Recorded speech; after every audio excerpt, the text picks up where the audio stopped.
The idea that we live in some sort of simulated reality can be unnerving, to say the least. But would it really be that big of a deal? I mean, why do we simulate things? The only two reasons that I could think of as to why we simulate anything are either entertainment or education, or some combination of the two. We could very well be in a simulation of our own making. Now you might be wondering, like, if we made this simulation, then why would we simulate all this horrible stuff happening in the world? Well, why do people play horror games? To experience something horrible, right? Maybe it's an ancestor program. Maybe future humans created this simulation as a history project to better understand their past. Elon Musk has spoken frequently about this idea that because we are increasing our computing power, and thus our ability to render higher quality graphics, that eventually they will become indistinguishable from reality. If we accept that as a highly probable outcome, then it's only one small logical step toward wondering if we are in fact already in that simulation. Would that change anything though? Does it change anything? Would you behave differently if you knew that that was the case 100%, that we are in a simulation? Would you do anything differently? If we are in a simulation and we ourselves are building hardware to build our own simulations, are we going further down the rabbit hole? In the popular game Minecraft, someone built a functional computer inside the game. On this in-game computer within a computer, they played a rudimentary version of Minecraft within Minecraft. This begs the question, how many layers deep into simulated realities could we be already? Elon Musk believes that the chances that we are in a base reality are 1 in billions.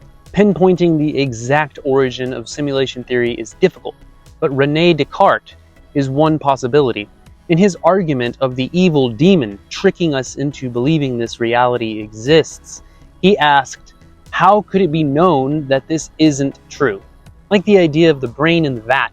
If our perceptions of reality are merely electrical signals in the brain, then how can we know that we aren't being given false electrical signals, that our brains aren't being falsely stimulated by something outside of our control? The idea of the simulation theory was popularized in 1999 by the movie The Matrix, in which nearly the entire human species had been placed into these vats, being broadcast a version of reality that was to disguise the fact that they were essentially batteries for the machines that created the simulation. The movie is basically a modern adaptation of Descartes' evil demon story, where the evil demon in the Matrix is an AI created by humanity. And after humans blacked out the sky to block the sun, to starve their robot adversaries of energy, the robots turned to the humans, made them their new source of power. This is obviously a nightmarish scenario, and hopefully if we are in a simulation, it was created by us for us. A few years after The Matrix premiere, a man named Nick Bostrom published a paper titled, "Are You Living in a Computer Simulation?" In the paper, he argued that at least one of the 3 following statements is true. A, that civilizations become extinct before reaching a post-human stage where they are capable of simulating reality. B, that civilizations who have achieved a post-human stage where they can aren't interested in simulating reality. Or C, that we are most certainly living inside a simulation.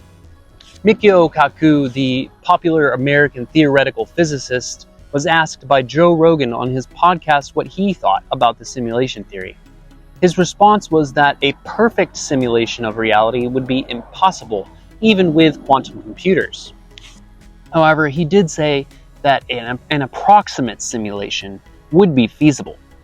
Quantum computers and the power that they have to offer us is on a level that's practically unimaginable. And it will be interesting to see what becomes possible to simulate once IBM completes its project of building a 100,000 qubit quantum computer by 2033.